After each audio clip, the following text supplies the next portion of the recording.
Soluțiile, aplicațiile, ERP-urile sunt menite să slujească scopului.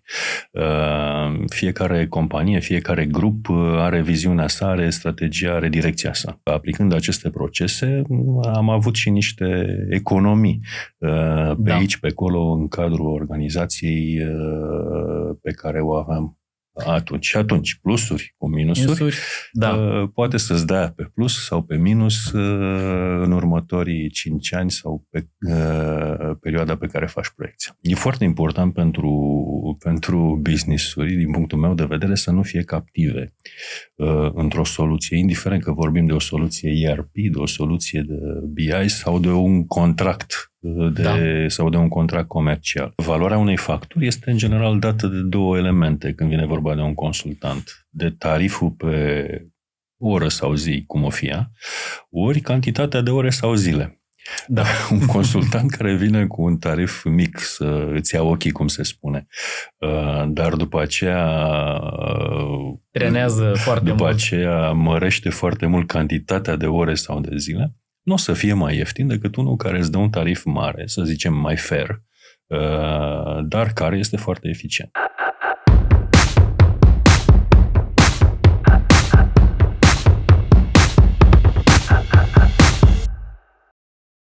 Bună ziua și bine ați venit la un nou episod din Despre Oameni și Tehnologie, podcastul care își propune să pună omul în centrul tuturor lucrurilor. Mă numesc Bogdan Pismicenco și voi fi gazda dumneavoastră și în acest episod din 2025.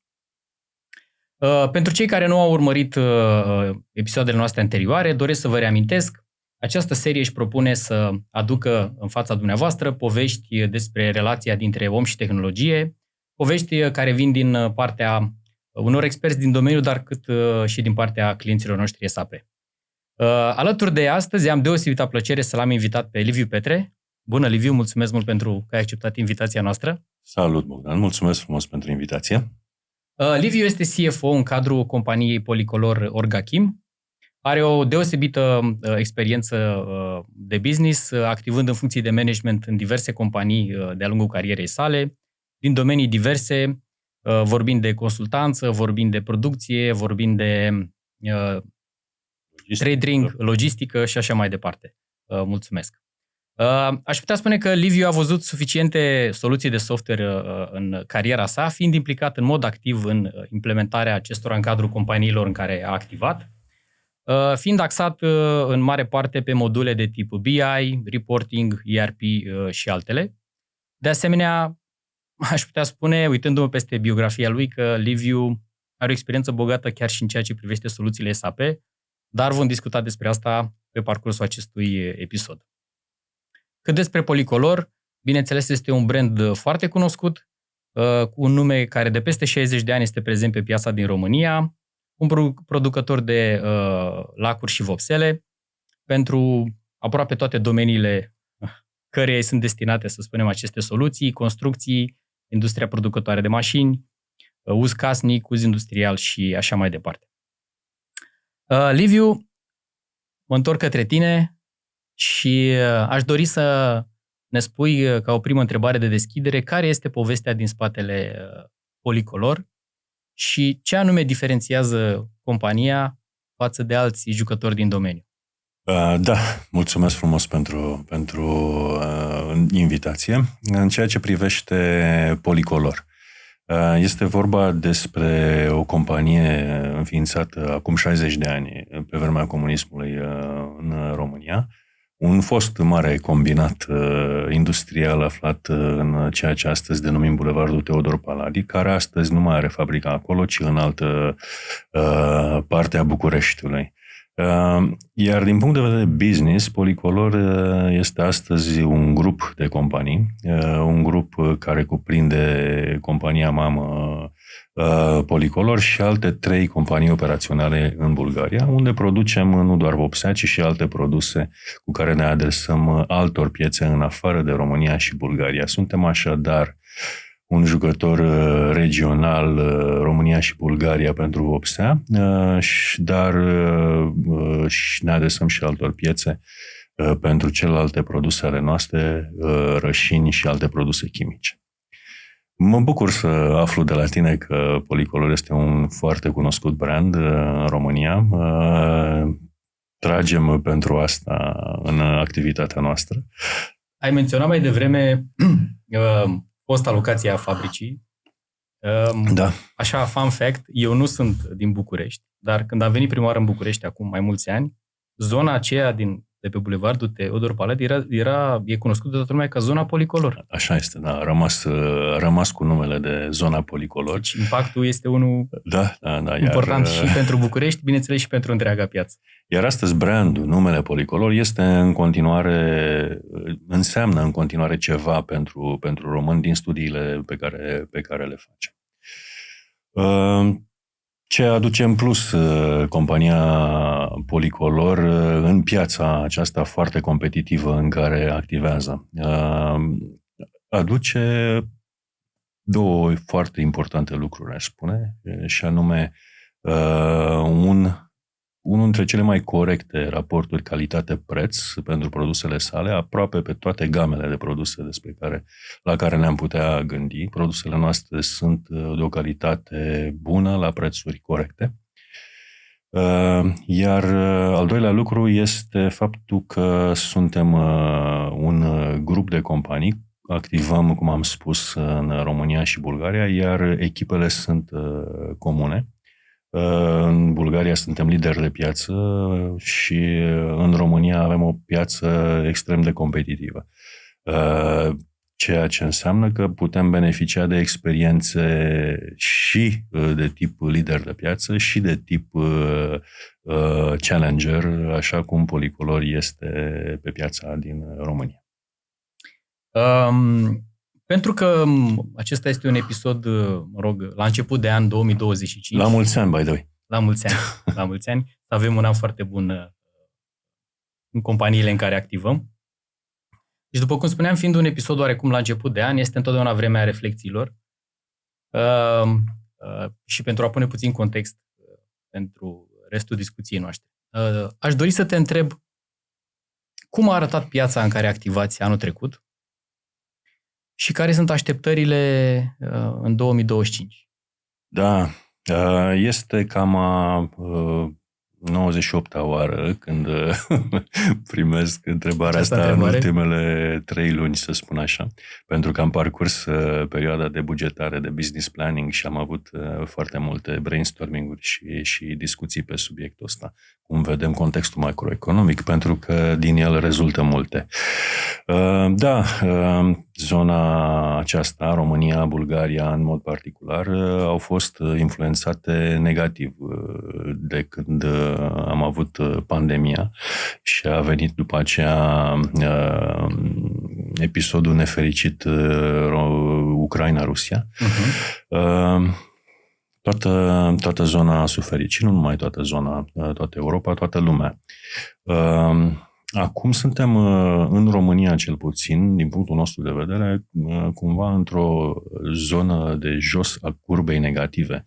Anul trecut am suferit în România de o scădere a consumului pe care nu avem foarte clar cuantificată, n-au apărut încă toate studiile și toate cifrele. Însă noi am resimțit această scădere, am avut o scădere de vânzări în 2024 față de 2025. Am compensat asta la nivel de grup, însă cu celelalte activități pe care le avem și am reușit să ne păstrăm la un nivel de profitabilitate care să fie satisfăcător pentru noi. Cum vedem, cum ne-am construit planurile? Ne-am construit planurile pe un 2025 prudent. Cum spuneam, considerăm că 2024 cumva a fost minimul în ceea ce privește căderea consumului, însă 2025 nu credem că va fi spectaculos. În funcție de măsurile care vor fi luate de guvern, de executiv, vom avea o direcție sau alta. Dobânzile sunt destul de sus, motiv pentru care consumul nu este în acest moment foarte încurajat. atâta timp cât dobânzile vor rămâne la nivelul la care sunt, vom avea... Investițiile, bineînțeles, vor fi afectate absolut. Sau ajutate, de la caz la caz de acest... Iar consumul, tot spun de consum, pentru că mare parte din business-ul nostru este, de fapt, consumul de vopsea în gospodării. Deci uscaznic. Uscaznic. Asta e mare parte din zara noastră. Sunteți un brand preferat de majoritatea utilizatorilor? Un brand cunoscut, preferat de unii, și sperăm noi, pe planurile pe care le-am făcut, să fie preferat de cât mai mulți, însă este un segment important din business-ul nostru. Celălalt segment important legat de construcții. Acolo lucrurile sunt un pic altfel nuanțate. În 2024 n-a fost un an rău. În 2025 așteptăm cu nerăbdare să continue proiectele de reabilitări, pentru că acolo putem aduce valoare adăugată cu produsele noastre. Cam același setup și pentru Bulgaria, în ceea ce privește contextul și așteptările macroeconomice 2025 și nu numai. Adică să aibă stabilitate în ceea ce privește guvernul. Nu știu dacă știi, dar Bulgaria suferă din punctul ăsta de vedere. Nu au guvern. Acum după aproape 2 ani, poate și mai bine, un guvern relativ stabil, se pare. Acum relativ stabil de 2 săptămâni, ca să spunem așa. Așa este. Sperăm cu toții să fie într-adevăr stabil și să poată da drumul unor proiecte care să însemne ceva. Reabilitarea în Bulgaria este foarte mult în urmă față de România. Da. Reabilitarea termică, vreau să spun, este foarte mult în urmă. Ducându-ne puțin în zona de tehnologie, să abordăm componenta asta a podcastului nostru și spuneam în descrierea făcută ție despre experiența ta în domeniul implementării soluțiilor de software și, rolul tău activ în aceste implementări. Aș dori să te întreb cât de important crezi că în acest context a unui an, am mai auzit termenul ăsta, prudent, chiar incertitudine, reținere și așa mai departe. Aș dori să te întreb cât de importantă crezi că este pentru o companie, sau a fost în trecut, decizia implementării unor soluții profesionale dedicate managementului unei afaceri, a unui business. Și puțin mai exact, ce rol au soluțiile SAP pe care le aveți voi deja implementate în a vă ajuta să aveți totuși o proiecție pozitivă și în 2025. Da.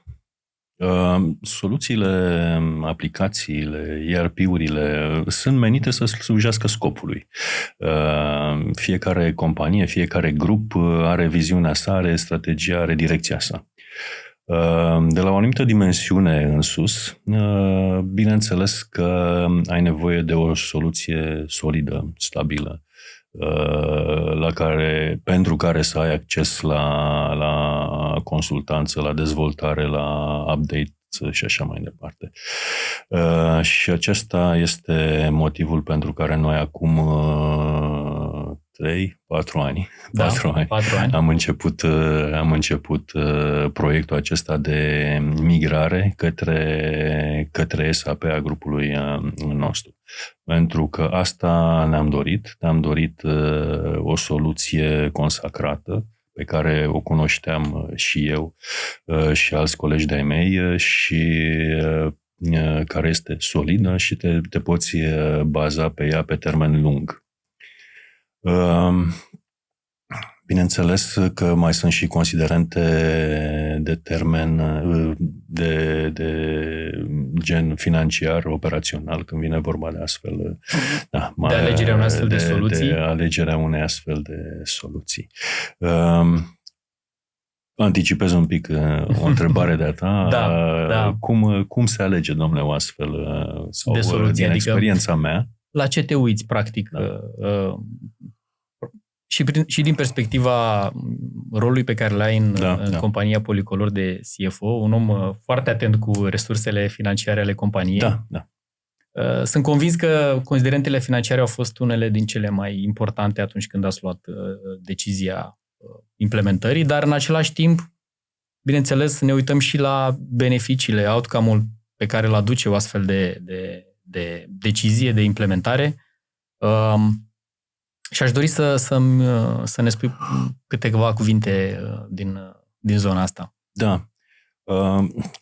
N-aș vrea să spun platitudini gen totul înseamnă bani, că nu întotdeauna așa este, dar foarte multe aspecte dintr-un proiect ca acesta de migrare către o soluție gen SAP sunt translatate în bani. Îți dau un exemplu.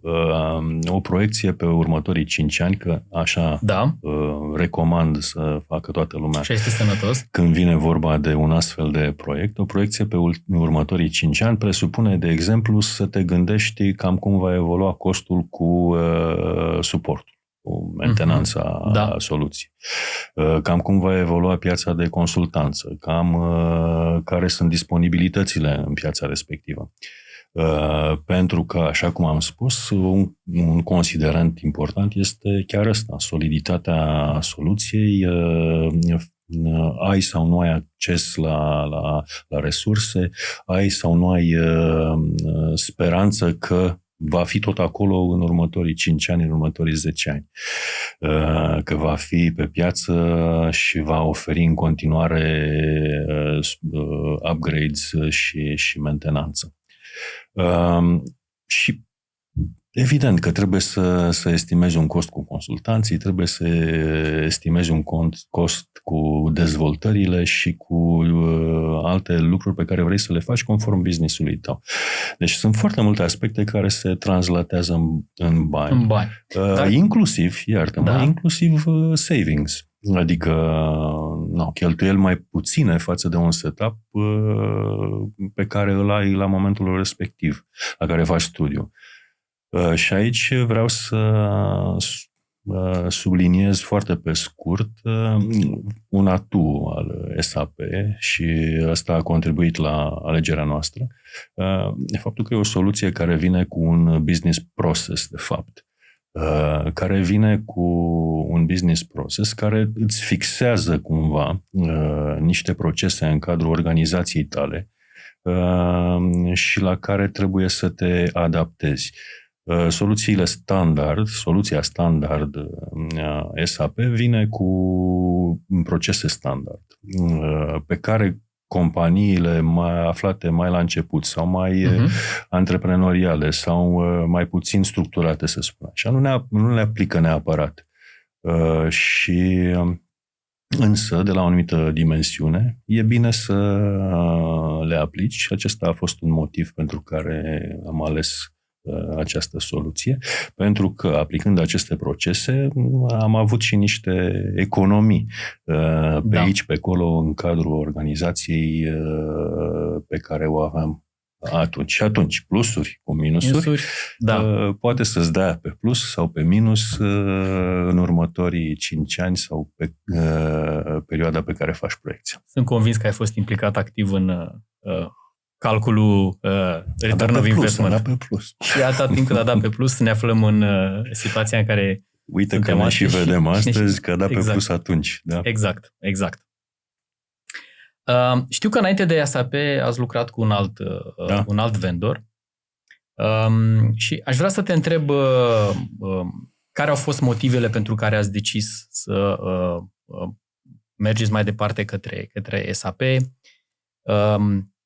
cât de ușor a fost sau grea, această tranziție și aș dori de asemenea să te întreb, ați simțit nevoia la momentul respectiv să scalați business-ul Polycolor astfel încât v-ați uitat la un alt brand, în speță la SAP? Da, pentru planurile noastre pe termen lung, pentru planurile noastre de business ca grup Polycolor, am considerat că un match, să spun așa, cu un brand ca SAP este mai potrivit. A fost unul dintre considerante. Pentru ce ne-a determinat am subliniat înainte câteva aspecte financiare, mai puțin financiare, dar strict vorbind despre decizia de a renunța la un provider pe care nu-l numesc, dar e de asemenea o companie extrem de mare și cu reputație foarte, foarte bună. A ținut și de gradul de captivitate. E foarte important pentru business-uri, din punctul meu de vedere, să nu fie captive într-o soluție, indiferent că vorbim de o soluție ERP, de o soluție de BI sau de un contract sau de un contract comercial. Ca să fie sănătos, un business are nevoie de opțiuni. Și de flexibilitate. Și de flexibilitate. Ori ieșirea dintr-o stare de captivitate relativă a fost pentru noi de asemenea un argument important în această decizie. Și, continuând pe logica SAP, a fost motivul și pentru care am marșat mai degrabă către soluțiile standard de SAP. Nivelul de customizare al soluțiilor la noi fiind destul de redus. Tocmai pentru că vrem să nu fim captivi într-o relație. Știi foarte bine că filozofia noastră și una din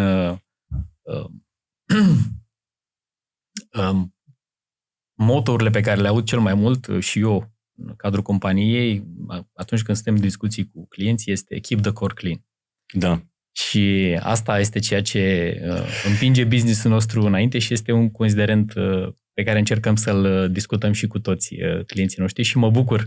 Și știu că lucrați în sensul ăsta și știu că aveți concepte de gen mutarea soluției standard în cloud, ați și făcut pași importanți în direcția asta. Urmează probabil să mai avem niște discuții, că în continuare de pe minus, dar suntem absolut deschiși. Toate la timpul lor. Toate la timpul lor, da. Bun.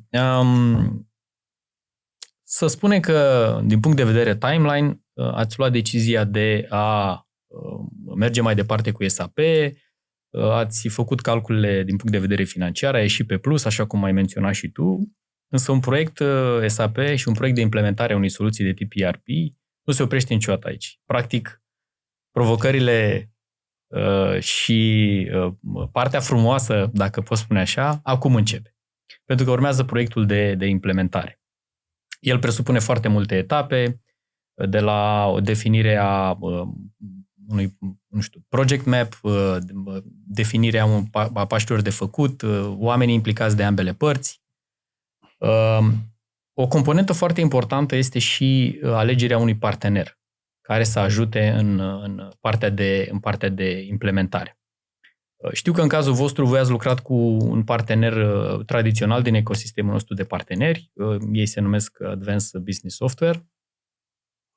Întrebarea mea este nu neapărat despre ei, este care au fost criteriile care au stat la baza alegerii unui partener. La ce v-ați uitat? Pentru că ecosistemul este divers. Nu există o singură companie, nici pe piața din România, nici pe piața din regiune. Da, cumva, iarăși ajungem la translatarea unor indicatori în sume, adică financiar.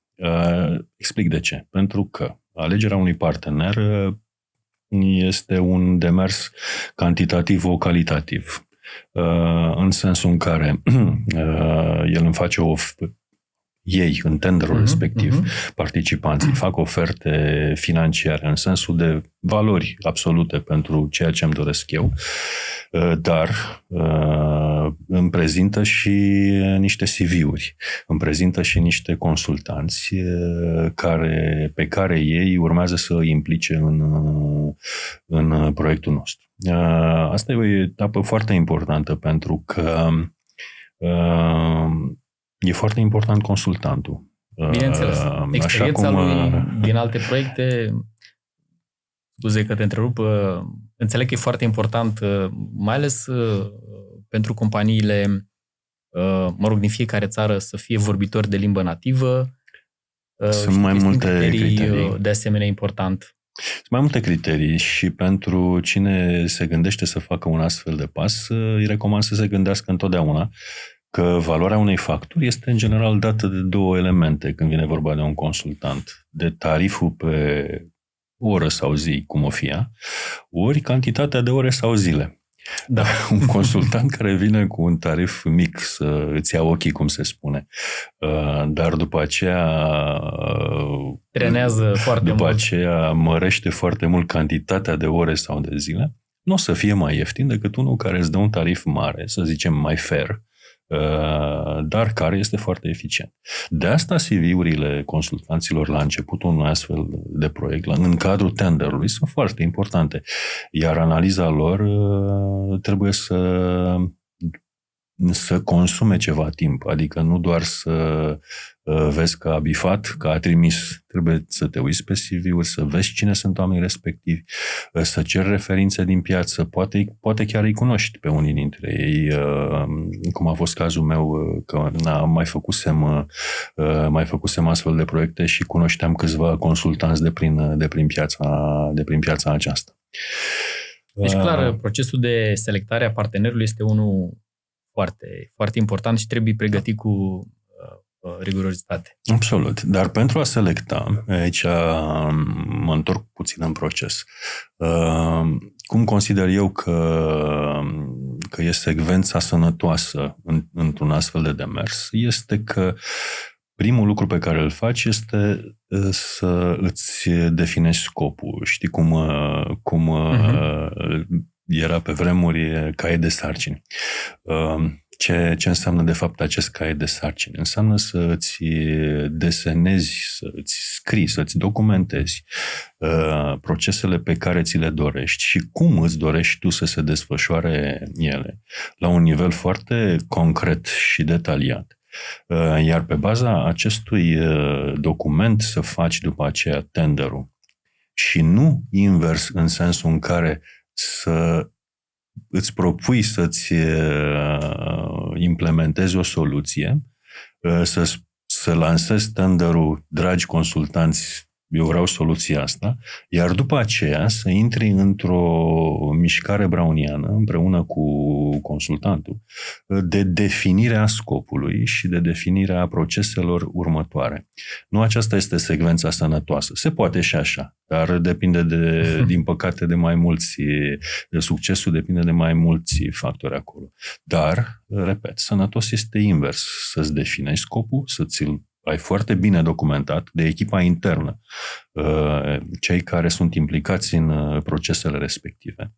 Iar după aceea să faci tenderul pe baza lui, urmând ca soluția să se adapteze la procesele pe care ți le dorești tu, având în vedere, bineînțeles, și ceea ce știi că poate soluția respectivă. Și aici, în definirea acestui proiect și punerea lui în practică, am citit și în biografia ta, a ajutat foarte mult experiența ta anterioară. Ai mai participat la astfel de proiecte de selectare a furnizorilor și a partenerilor. Da, și am și văzut cum se face, adică nu recunosc că m-am inspirat de la alții pe parcursul carierei mele. Acesta ar fi cam al patrulea proiect de implementare SAP la care particip. La primele două nu am făcut parte din echipa de selecție, fiind o companie mult mai mare și cu prezență în foarte, foarte multe țări. Altcineva a făcut parte din echipa de tender, dar am văzut cum se face. Și am considerat că este un exemplu bun de urmat, acesta de a avea documentația făcută in-house, iar după aceea de a avea tenderul pe baza documentației. Mergând puțin mai departe, deci avem și partenerul selectat, suntem gata să ne apucăm de treabă. De-abia acum începe treaba. De-abia acum începe treaba, exact. Aș vrea să-mi descrii în câteva cuvinte cum arată practic procesul din acest punct. Care sunt pașii? Și te întreb asta pentru că consider că este interesant pentru privitorii noștri de aflat asta din perspectiva unei companii care folosește deja soluția. Poate se vor uita la noi companii care încă nu au implementat un sistem ERP la modul general. Da. Poate li se pare o muncă titanică, ceva imposibil de făcut și aș vrea totuși să ne descrii acest proces și poate în urma răspunsului tău să încurajăm să încurajăm. Se poate face. Asta este clar. Vreau să încep pozitiv, în sensul în care vreau să spun că noi nu am avut business interruption, n-am avut perturbare de business cauzată de implementarea SAP. Adică ne-am propus să avem go live la o anumită dată, am avut go live-ul la acea dată și de a doua zi am putut să funcționăm. Noi am avut două etape în implementarea noastră. Etapa 1 România, etapa 2 Bulgaria. Etapa 2 Bulgaria fiind un fel de rollout al soluției deja definite pentru România. În ceea ce privește cum se derulează după ce ai ales și ai semnat contractul, sunt câțiva factori critici pe care aș vrea să-i menționez. Primul este echipa. După ce de partea consultantului ai avut privilegiul să selectezi CV-urile așa cum am menționat mai devreme și până la urmă ai ales și în cunoștință de cauză. Da. Acum, pe partea de organizație internă, vine challenge-ul pentru că ei trebuie să fie motivați și în priză pentru un astfel de proiect, care nu este ușor. Nu este capătul lumii un astfel de proiect, dar nu este ușor, e foarte mult de muncă. Pentru că nu este vorba doar de translatarea unor fișiere Excel care să mute solduri dintr-o parte în alta. Este vorba, cum am spus mai devreme, și de un pic de altfel de procese. Și atunci, echipa internă trebuie gestionată. Cum gestionezi echipa internă? În două feluri, având un manager de proiect, cum se spune, hands-on, adică foarte implicat, dar și prin ceea ce se numește sponsorship, adică implicarea directă a celor numiți C-level într-un astfel de demers. Da. Faptul că ei se implică, pentru ei este important, iar că echipa percepe că ei apreciază ca fiind foarte important acel proiect, pentru echipă contează, echipa devine mai motivată și follow-up. Acesta este secretul. Vă mulțumesc pentru acest insight. Sper că, după cum spuneam, cei care ne urmăresc îl vor folosi pe viitor. Chiar îi încurajez. Ne întoarcem puțin la oameni, să nu uităm totuși scopul acestui podcast. Este despre oameni și tehnologie, dar totuși oamenii ar trebui să fie întotdeauna în centrul tuturor lucrurilor. O să mă duc puțin către zona de clienții voștri. Practic, tot ceea ce produceți voi este în definitiv pentru oameni, fie că vorbim de companii, fie că vorbim de B2B, de B2B, da, și sau B2C. De B2C, da. Exact. Și aș dori să te întreb dacă implementarea unei astfel de soluții sau a soluției SAP în particular, că despre asta vorbim azi, în ce fel a contribuit la îmbunătățirea experienței în relația cu Polycolor? Ce beneficii le-a adus și lor, în definitiv, clientului final? Noi putem să fim overall, cum am spus, la AP+. Ce înseamnă că la AP+? Un proiect ca ăsta înseamnă că, de fapt, putem să fim mai eficienți din punct de vedere costuri pe termen lung. Asta este, într-un final, un avantaj atât pentru clienții noștri cât și pentru noi. Asta înseamnă că noi putem să fim un pic mai profitabili și că pe cealaltă parte, clienții noștri pot să beneficieze de niște prețuri un pic mai reduse decât dacă nu am fi ales această soluție. Se vede lucrul ăsta și în piață, cum am spus, în acest moment. Vorbim de piața din România mai ales, produsele Policolor sunt campioane în ceea ce privește raportul calitate-preț. Pe orice gamă. Vopsea lavabilă premium, vopsea lavabilă economy, tencuieli, pe orice gamă avem produse foarte bune judecate la preț unitar versus concurență, stau oricând în picioare în fața oricui. România fiind totuși o piață foarte price sensitiv. Este foarte price sensitiv România și de asemenea este o piață, cum am spus, foarte, foarte concurențială. Avem jucători pe care îi respectăm foarte mult, jucători foarte puternici, foarte inovativi, foarte demanding și de la care sper că învățăm lucruri pozitive și ei de la noi acolo unde se poate. Vorbim tot despre oameni, dar vorbim despre proprii tăi colegi. Da.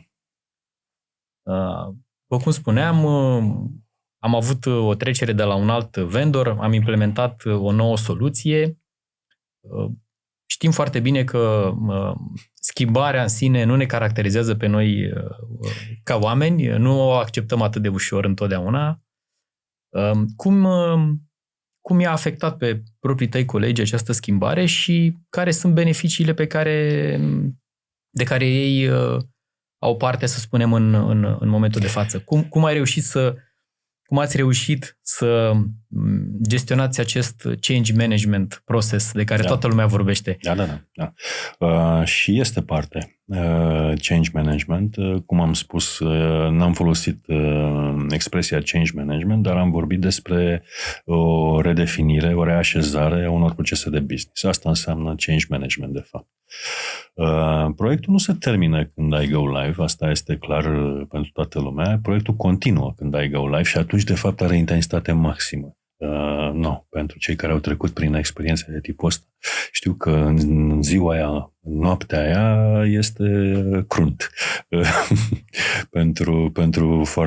pentru consultanți și pentru key useri, pentru că migrarea, primii pași în live în business sunt foarte importanți.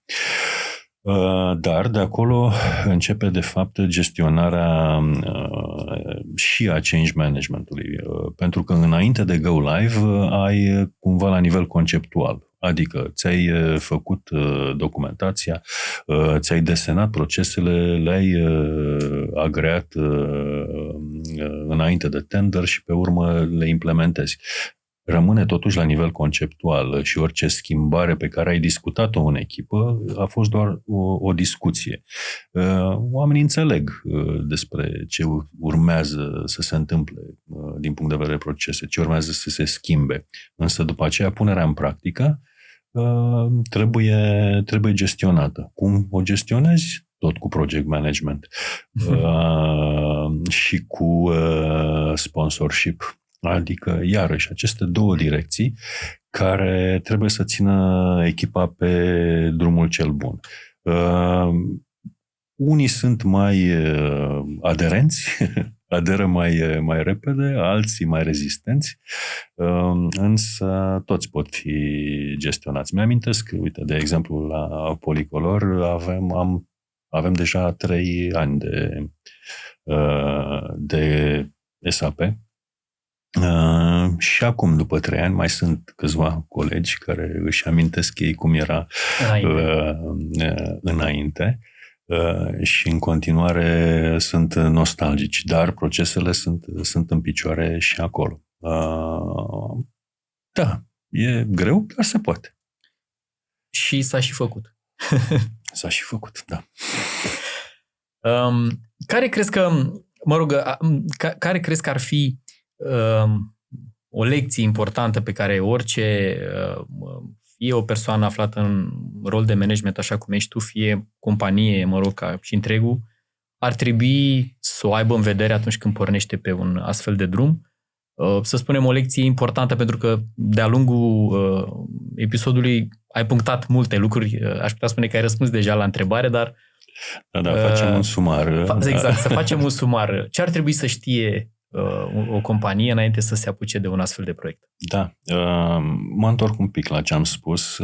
Etapa pre-tender. Înainte de a intra într-un tender pentru implementare cu consultanții, e foarte important. Uite, asta, apropo de lessons learned, mă gândeam ieri la lessons learned, că știm cu toții ce presupune, dar e foarte important să ți le revizitezi așa după o perioadă, că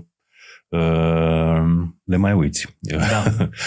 Și lecțiile pe care le-am învățat noi, de exemplu, în acest proiect, nu trebuie lăsate, trebuie să ne întoarcem la ele în fiecare an, să nu uităm ce am făcut. De exemplu, noi nu am fost poate cei mai buni în a ne defini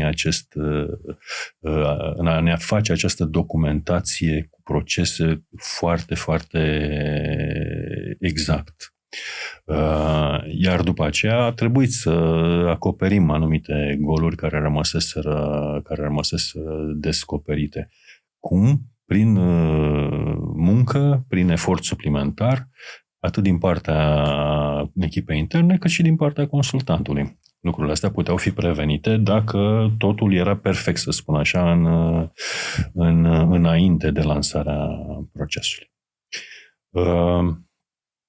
Alt lucru important, nu trebuie să te lași păcălit, cum am spus, de fiuri atractive pe care ți le pot prezenta unii sau alții, ci trebuie să gândești că întotdeauna este mereu cost versus beneficiu. Și întotdeauna este un echilibru. Un serviciu ieftin s-ar putea să aibă și părțile sale negative, adică să nu fie poate cel mai bun, sau să dureze foarte mult, sau, de fapt, să nu fii mulțumit de el, să nu-ți atingi obiectivele. Și 3, să faci întotdeauna follow-up pe planul inițial. Dacă ți-ai făcut niște calcule, așa cum și le face fiecare, și ele au dat pe plus ca să-ți genereze decizia go, este foarte riscant ca după aceea să te trezești că proiectul a luat-o în alte direcții și că, de fapt, business case-ul nu mai e de mult pe acolo. Și urmărirea pe parcursul proiectului a evoluției versus a ceea ce îți planificasei inițial în business case-ul intern, nu vorbesc de planul de proiect agreat cu consultantul, urmărirea aceasta este iarăși importantă, pentru că altfel riști să te trezești că în loc de X euro te-a costat 3X euro. Da. Și da, e o altă dimensiune. Îți mulțumesc pentru acest răspuns. A fost cumva o lecție gratuită. Da, mă măgurești. Mulțumesc. Nu. Știi că, știi foarte bine, în proiectele de implementare uneori mai sunt aduse și companii de consultanță care, alături de partenerul de implementare, vin cu aceste insight-uri. Companii de consultanță care... Scuză-mă, acum depinde de fiecare cum se poate organiza. Adică dacă se poate organiza intern, dacă nu apelează la consultanți, echipa internă este așa, o chestiune relativă. Intern poate fi cu angajați, cu consultanți, cu freelanceri. Nu contează. Da. Ne apropiem cumva de sfârșitul episodului de astăzi. Așa de repede. Așa de repede, timpul trece repede când ai o conversație Timpul plăcută. zboară, Am mai spus-o asta, mi s-a întâmplat și în alte episoade. Cred că ar fi interesant să încheiem într-o notă pozitivă și aș dori să te întreb care sunt planurile voastre de viitor. Planurile noastre de viitor sunt legate de extinderea soluțiilor, mă rog să nu le spun altfel, să le spun smart. Noi nu am luat toată gama de la SAP, am luat însă câteva lucruri interesante, însă sunt multe lucruri de făcut pentru îmbunătățire. Uite, e-factura. Un lucru interesant, apropo, sper că pentru toate companiile este un lucru pozitiv. Uite, tot ce înseamnă SAFTE, iarăși, iar ce avem în România urmează ca în 2025 să extindem și în Bulgaria. România este cu aproximativ 2 ani înaintea Bulgariei în ceea ce privește adoptarea acestor soluții europene, e-factura și SAFTE. Și sunt doar 2 exemple care, deși impuse cumva de autorități, ajută business-ul din punctul meu de vedere. Cum ajută e-factura? Prin simplu fapt că facturile pot veni direct în SAP fără să mai fie nevoie să le primim pe diverse căi, fie ele e-mail, hârtii sau mai știu eu. Cineva să le introducă manual. Și cineva să le introducă manual, evident. Facturile pot ajunge direct în sistem. Este un lucru bun. Aici, continuând în nota pozitivă, aș avea o rugăminte pentru SAP România în ceea ce privește localizarea. Am putea să facem mai multe, probabil, în ceea ce privește testarea la SAP. Uite, de exemplu, declarația 394 este un pic blurry pentru utilizatori și așa mai departe. Aici probabil că am putea face mai multe, astfel încât SAP să ofere soluții standard. Dar, continuând pe drumul nostru, în direcția asta mergem, în a extinde ceea ce folosim, în primul rând, ceea ce folosim deja în România și în Bulgaria și, în al doilea rând, a găsi soluții noi pentru business-ul nostru, indiferent că este în România sau în Bulgaria. De exemplu, în Bulgaria anul acesta vom extinde EVM, soluția SAP de WMS și la al doilea depozit pe care îl avem în sudul Bulgariei. Și asta sper să contribuie, conform planului nostru, la eficientizarea activității noastre. Vom continua cu interfațarea cu partenerii noștri, fie ei clienți sau furnizori, interfațarea în sensul de schimb de fișiere sau chiar prin iDoc-uri.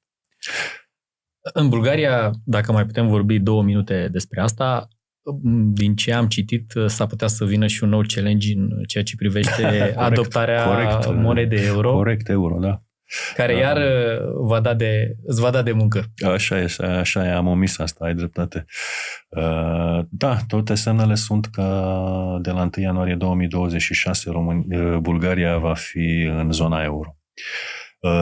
Și vom avea un proiect. We've got a project. Exact. Vrei. Vrei, nu vrei, exact. Cum să spun, e important în business-ul nostru, care suntem destul de tradițional, așa. Avem, cum am spus, fabrici la București, la Ruse, să găsim vorbitori de limbă locală. Un alt learning îmi dau seama că nu l-am menționat, este și acesta. Echipa locală, dacă nu are fluență în limba engleză, atunci trebuie ajutată cu consultanți care să vorbească limba locală. În cazul nostru, ne-am lovit de asta în rollout-ul din Bulgaria. A trebuit, cu ajutorul partenerilor SAP, să găsim consultanți locali care să ne ajute, pentru că e dificil. Nu vorbești de 100% înțelegere. Absolut. Iar când nu ai 100% înțelegere, există bucle de revenire, pentru că trebuie să recupereze, să înțeleagă. Pentru că procesul trebuie translatat exact așa cum este el. Nu poți să faci rabat. Iar pentru asta e nevoie de 100% înțelegerea limbii. Exact. Liviu, am ajuns și la ultima întrebare. Este o întrebare de tradiție în cadrul podcastului nostru. Practic, avem aceeași întrebare pentru toți invitații noștri. Și aș dori să știu de la tine care este principiul tău dominant pe care îl folosești în viață, indiferent de compania în care activezi, indiferent de funcția pe care o ocupi. Fiecare dintre noi avem câteva principii după care ne ghidăm. Aș dori să știu care este... Am 3. Care sunt acestea? Să zic, am un pic de experiență și am acumulat pe parcurs rezultate din astfel de introspecții. Ar fi primul etica. Da? Să fim cu toții etici în ceea ce privește business-ul pe care îl facem. Să nu încercăm să ne păcălim partenerii, ci să fim deschiși cu ei și tranșanți în același timp în ceea ce privește așteptările, condițiile și așa mai departe. Parteneri sunt clienți, furnizori, colegi, absolut tot ce înseamnă partener în business. Deci etica. 2, fair play. Și leg de fair play și așa numitul să faci ceea ce ai spus că vei face. Să nu faci altceva decât ai spus că vei face. Dacă te-ai angajat să aduci un rezultat sau să faci un lucru într-un anumit termen, atunci să faci tot ce ține de tine pentru a îl livra la timp. Și 3, obiectivul de a aduce valoare adăugată, de a scoate pe plus un anumit demers, adică nu doar să fac un lucru doar de dragul de a-l face, ci și pentru că acel lucru contribuie la rezultate mai bune pentru noi ca ecosistemul grupului, de exemplu. Fie că avem salarii mai mari, că suntem mai distrați la locul de muncă în sensul că ne permitem să ne luăm o masă de biliard. Fie că acționarul primește dividende mai multe, fie că profitul e mai mare. Trebuie să vezi un progres în ceea ce faci, iar progresul ăsta trebuie să fie generat de activitatea ta, adică să ai valoare adăugată, nu doar să bifezi niște zile de muncă. Niște zile de muncă, exact. Mulțumesc mult, Liviu, am ajuns la final. Mulțumesc mult pentru prezență și îți mulțumesc foarte mult pentru ideile tale valoroase. Sunt convins că privitorii noștri vor trage multe învățăminte din acest episod. Câteva. Dragii mei, am ajuns astfel și la finalul acestui episod. Vă reamintesc că l-am avut alături de noi azi pe Liviu Petre, CFO în cadrul grupului Policolor Orgachim. Până data viitoare, vă mulțumesc mult pentru că ne-ați urmărit și vă urez numai bine. La revedere!